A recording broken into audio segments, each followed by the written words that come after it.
రుణమాఫీ పంట లోన్లు, టర్మ్ లోన్స్, గోల్డ్ లోన్స్ ఇట్లా అన్ని రకాల లోన్లు కలిపితే ఒక 35,000 కోట్లు 40,000 కోట్లు ఏదో లెక్క చెప్తున్నారు. పర్ఫెక్ట్ నెంబర్ అయితే అప్పుడు కనబడట్లేదు. సో ఇది ఆగస్ట్ 15th నుంచి చేయడానికి పరిస్థితులన్నీ చూస్తున్నామని చెప్తున్నారు. వ్యవసాయ మంత్రి కూడా రెస్పాండ్ అయినట్టున్నాడు. సో ఈ సాధ్యాసాధ్యాలు ఏంటి? ఇప్పుడు అపోజిషన్ పార్టీలు ఇప్పటికీ చెప్తున్నాయి ఏంటంటే ఇది ఇంపాసిబుల్, అది బ్యాంకర్లతో ఏం మాట్లాడినా అది రిజర్వ్ బ్యాంక్ ఒప్పుకునే అవకాశం లేదని. ఎంతవరకు సాధ్యమవుతుందని మీరు అనుకుంటున్నారు సార్? ఈ లెక్క ఎంతవరకు ఉండొచ్చు? 2 lakhs రుణమాఫీ ఒకటి ఇది సాధ్యమే. 28,000 కోట్లు అవుతాయి ఇప్పటి మాకు వచ్చిన ప్రాథమిక అంచనా ప్రకారం. ఈ 3 types లోన్స్ ఈ 2 లక్షల రూపాయల రుణం కనుక మొత్తం మాఫీ చేస్తే 28,000 కోట్లు మాఫీ అయింది. దీన్ని గతంలో జరిగినటువంటి అనుభవం చెప్తాను నేను. విపి సింగ్ ఉన్నప్పుడు మొత్తం భారతదేశంలో 72,000 కోట్లు మాఫీ చేశాడు. చేసి ఏం చేశాడంటే అతను బాకీ మొత్తం బ్యాంకుల యొక్క లోన్ అంతా కూడా తమ సెంట్రల్ గవర్నమెంట్ ఖాతాలో ఒకటి క్రియేట్ చేసి ఖాతా వేసుకున్నాడు. కార్పొరేషన్ టైప్ వేసుకొని రైతులను రుణముక్తులు చేసి వాళ్ళకి నోటీస్ సర్టిఫికేట్ ఇచ్చేశాడు. మన ఉమ్మడి ఆంధ్రప్రదేశ్కు 11,000 కోట్లు మాఫీ అయినాయి.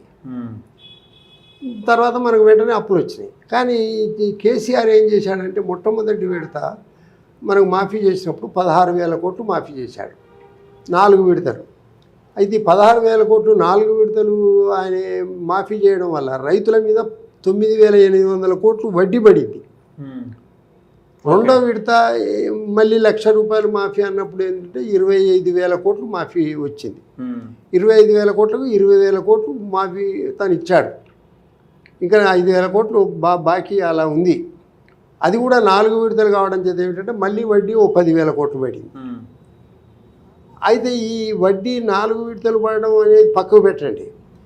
ఇప్పుడు రైతు బాకీ కనుక ఉంటే బ్యాంకు రుణం ఇవ్వదు. మొత్తం బేబాకి అయితేనే రుణం ఇస్తుంది, పూర్తిగా తీర్స్తేనే, లేదా బుక్ అడ్జస్ట్మెంట్ అనేది చేసుకోవాలి. కొత్త రుణం ఇచ్చే పరిస్థితి లేదు. అందువల్ల ఏమిటంటే మనం చెప్పింది రుణాన్ని ఏకమొత్తంగా మాఫీ చేయండి. అంతే. మీ ఖాతాలో మీరు ఒక ఖాతా క్రియేట్ చేసి మీ ఖాతాలో వేసుకోండి. వేసుకొని మీరు బ్యాంకులకు ఒప్పందం చేసుకొని బ్యాంకులకు ఇస్తూ ఉండండి. రైతులు రుణముక్తి చేస్తే వీటికి మళ్ళీ అప్పు వస్తుంది. ఒకటి. రెండవది ఏంటంటే మన రాష్ట్రంలో 72 లక్షల మంది రైతులు ఉన్నారు. ఓకే. ఇందులో అప్పులు వచ్చేది 45 లక్షల మందికి. మిగతా 25 లక్షల మందికి ఇంతవరకు వాళ్ళు బ్యాంకు గడప దొక్కలే. స్వాతంత్ర్యం వచ్చినప్పటి నుంచి వాళ్ళకి అప్పులు లేవు, ఏవి లేవు. బ్యాంకు రుణాలు అని చెప్పడమే తప్ప ఆ వచ్చినోనికే వస్తూ ఉన్నాయి. వాళ్ళకు కూడా ఆర్బీఐ చెప్పినటువంటి నిబంధనల ప్రకారం రుణాలు ఇవ్వడం లేదు. స్కేల్ ఆఫ్ ఫైనాన్స్ అని ఒకటి ఉంటుంది. ఒక ఎకరానికి 10,000 రూపాయలు ఇవ్వాలి అని చెప్పని నిర్ణయిస్తే 10,000 ఇవ్వాలి. కానీ 4,000 3,000 ఇచ్చేసి ఓడగొట్టుకుంటున్నారు. అందువల్ల ఏంటంటే ఈ మాఫీ 28,000 కోట్లు రాష్ట్ర ప్రభుత్వం తన ఖాతా క్రియేట్ చేసి వేసుకొని బ్యాంకర్ల సమావేశం జరుపుతారు. లీడ్ బ్యాంక్ ఒకటి ఉంటుంది మనకు, ఎస్బీఐ లీడ్ బ్యాంకు. ఆ లీడ్ బ్యాంకు ద్వారా ఈ బ్యాంకర్ల సమావేశం ప్రతి నెల జరుగుతుంది.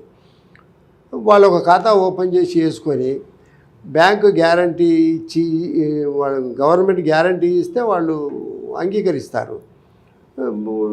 ఇంట్రెస్ట్తో సహా వాళ్ళు పే చేసుకుంటారు. రైతులు రుణ విముక్తులు అవుతారు. రైతులకు మళ్ళీ తిరిగి కొత్త అప్పు వస్తుంది. అందుకోసం ఇది సాధ్యమే.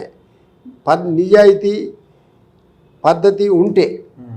లేదు మళ్ళీ తచ్చాడుతూ బ్యాంకులు అంగీకరించకపోయే సమస్య లేదు. బ్యాంకులు అంగీకరిస్తాయి. కారణం ఏమిటంటే మన బడ్జెట్ నిధులన్నీ కూడా ఆ బ్యాంకుల్లోనే డిపాజిట్లు పెడతారు. మన బడ్జెట్ డబ్బులతోటి ఆ బ్యాంకులు బిజినెస్ చేస్తూ ఉంటాయి. ఆ కన్సర్న్ మినిస్టర్ ఎవరైతే ఇప్పుడు ఒక R&B శాఖ ఉంది, ఆ శాఖకు 100 కోట్లు కేటాయిస్తే ఆ 100 కోట్లు బ్యాంకులో వేస్తాడు తన డిపాజిట్. ఆ వేసినందుకు అతనికి కొంత బహుమానము లేకపోతే ఏదో ఒకటి ఇస్తారు. అందుకోసం మన డబ్బులతోటే బ్యాంకులు చేస్తాయి. కాబట్టి గవర్నమెంట్కి వ్యతిరేకంగా బ్యాంకులు పోయే పరిస్థితి లేదు. క్యాబినెట్ కనుక ఆమోదించి మేము ఖాతా ఓపెన్ చేయమని చెప్పంటే చేయాల్సిందే. ఇప్పుడు అందరికి ఇవ్వాల్సిందేనా? Crop loan, term loan, gold loan అందరికి ఇవ్వాల్సిందేనా? అంటే క్రాప్ లోన్ మరి మేనిఫెస్టోలో పంట రుణాలనే పెట్టారు. మరి వాళ్ళు ఒకటి పెట్టారు ఏంటంటే డిసెంబర్ 9 వరకు ఎవరైతే బాకీ ఉన్నారో వీళ్ళు ప్రమాణ స్వీకారం చేసే నాటికి, ఆ రోజు సోనియా గాంధీ జన్మదినం కాబట్టి ఏంటంటే ఆ డేట్ ఒకటి కట్ ఆఫ్ డేట్ అని నిన్న ప్రకటించారు. ఆ కట్ ఆఫ్ డేట్ కాడికి డిసెంబర్ 9 వీళ్ళ గవర్నమెంట్ అధికారానికి వచ్చే వరకు ఏవైతే బాకీ ఉన్నారో ఆ లీస్టులు బ్యాంకుల నుంచి పంపించమని చెప్పని అడిగారు. ఆ సమాచారం అంతా సేకరిస్తున్నారు. అది అంత సమాచారం సేకరించిన 28,000 కోట్లకు మించే కాదు. ఓకే. అందుకోసం ఇది 3-4 సంవత్సరాల్లో రాష్ట్ర ప్రభుత్వం ఆ బాకీ తీర్చడం సాధ్యం అవుతుంది. ఇప్పుడు అదే కాకుండా ఏంటంటే ఇంతకుముందు ఆ పోయిన గవర్నమెంట్ తెచ్చినటువంటి బాకీ ఇంట్రెస్ట్ కూడా మనం కడుతున్నాం కదా, ఇప్పటికే 30,000 కోట్లు కట్టారుగా. అందుకోసం అదే పెద్ద సమస్య కాదు. తెలంగాణకు ఇన్కమ్ ఉంది, ప్రతి నెల మనకు 12 నుంచి 15,000 కోట్ల ఆదాయం వస్తుంది. అందులో ఒక 3,000 కోట్లు వేతనాలు గీతనాలు ఇవి పోతాయి, ఇంకో 2,000 కోట్లు ఈ పెన్షన్లు పోతాయి, 5,000 కోట్లు పోతాయి. మిగతా డబ్బులు గవర్నమెంట్ తను అనుకున్న ఖర్చు పెట్టుకోవచ్చు.